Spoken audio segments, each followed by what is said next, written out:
Boker Tov, il est 8h, heure de Jérusalem, 7h, heure de Paris. C'est l'heure du premier journal d'information ce matin sur Studio Kalita, relayé sur les ondes de Radio J.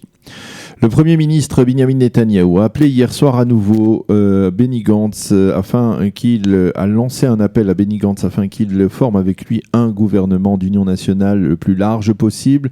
La balle est dans votre camp, Benny, a déclaré M. Netanyahou. Dans le même élan, le Premier ministre a affirmé qu'il y avait dans le camp adverse certains fantasmes comme celui de faire voler en éclats le bloc de droite ou même le Likoud. Mais cela n'arrivera pas, a lancé M. Netanyahou. Tout cela lors d'un toast porté à l'occasion de Rosh Hashanah au parc des expositions de Tel Aviv en présence de centaines de militants du Likoud. Le Premier ministre a souligné que son partenariat avec les autres formations de droite était plus solide que jamais.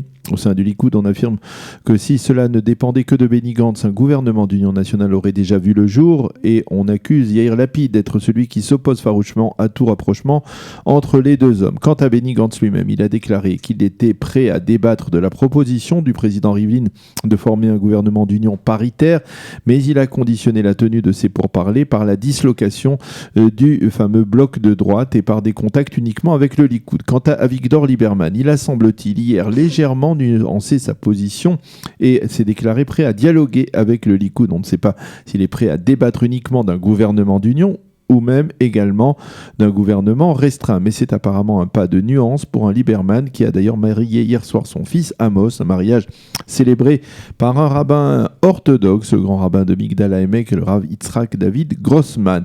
Ceci étant, au sein du Parti travailliste, avec de plus en plus de voix se font entendre en faveur de l'entrée des travaillistes dans un gouvernement de Benjamin Netanyahou.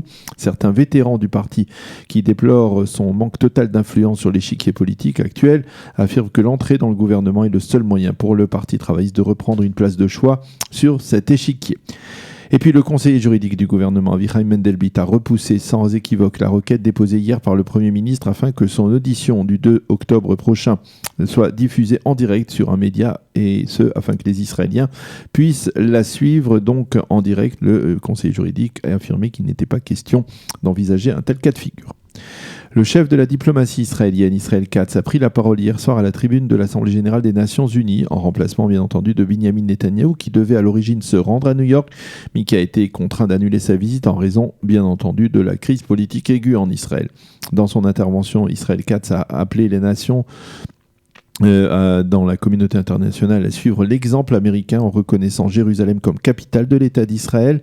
Dans son allocution, Israël Katz a également appelé l'autorité palestinienne à cesser sa campagne d'incitation contre l'État d'Israël et à cesser de financer le terrorisme et de l'encourager en particulier en versant des allocations mensuelles aux familles des terroristes détenus par Israël. Selon le ministre israélien, l'Iran menace la stabilité régionale. Il a donc appelé la communauté internationale à s'unir pour freiner Téhéran. Et il a enfin appelé les nations à introduire les gardiens de la révolution iranienne dans la liste des organisations terroristes. Auparavant, le président de l'autorité palestinienne, Mahmoud Abbas, avait menacé d'annuler les accords conclus avec Israël si l'État hébreu devait annexer la vallée du Jourdain et le nord de la mer Morte, comme Benjamin Netanyahou en a pris l'engagement à la veille des élections. Durant son allocution à la tribune des Nations Unies, Mahmoud Abbas a également mis en garde contre des risques de guerre de religion à Jérusalem si Israël, a-t-il dit, continue d'interdire aux musulmans de prier sur leur lieu saint. Enfin, Abbas a rendu Benjamin Netanyahou et Israël responsables de l'absence de progrès dans le processus de paix. Il a précisé que les mains des Palestiniens étaient tendues en signe de paix.